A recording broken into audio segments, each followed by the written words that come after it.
اب کوئی جواب لے کے آیا جماعت عمریہ سے کوئی مولوی کہ 7 حروف قرآن کے کہاں؟ قرآن اگر 7 حروف پہ نازل ہوئے ہیں، یہ بقیہ حروف کہاں ہیں؟ اگر کہتے ہیں یہ نسخ ہو گیا ہے، وہ دکھائیں وہ دلیل ہمیں کہاں پہ نسخ ہوئی ہیں، ٹھیک ہے نا؟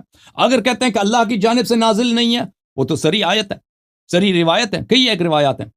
میں آپ کو روایت دکھاؤں کہ قرآن جو ہے 7 حروف پہ نازل ہے، تو بقیہ حروف کہاں ہیں؟ ٹھیک ہے، بقیہ حروف کہاں ہیں؟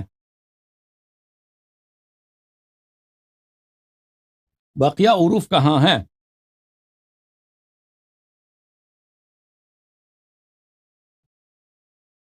یہ کتاب ہے مسند احمد بن حنبل، شاب مؤسسۃ الرسالہ. یہاں پر عزیزوں ملاحظہ فرمائیے صفحہ 109، یہ مجلد نمبر 35 ہے، مجلد نمبر 35، ملاحظہ فرمائیے مجلد نمبر 35 صفحہ نمبر 109.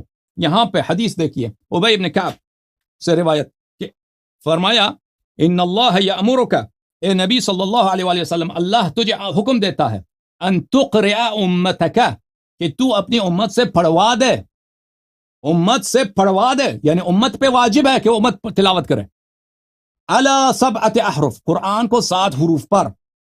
فمن قرأ حرفا منها فهو كما قال، جو ایک ہی حرف پڑھے تو وہ بھی قرآن ہے، 2 حرف پڑھے وہ بھی قرآن ہے. تو یہ امت پہ واجب ہے تو قرآن 7 حروف پہ پڑھے. باقی حروف کہاں ہیں؟ باقی حروف ہمیں دکھاؤ.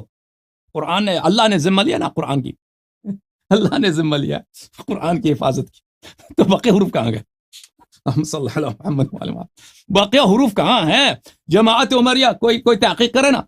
یہ چیلنج ہے میرا مولویوں کو، چیلنج ہے، عام کھلا چیلنج. باقی حروف ہمیں دکھا دو.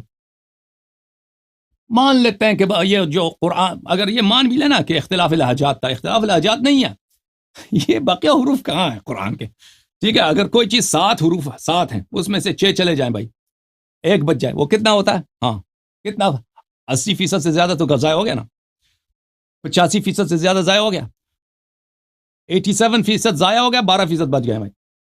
7 میں سے 6 تو ضائع ہو گئے. ٹھیک ہے بھائی.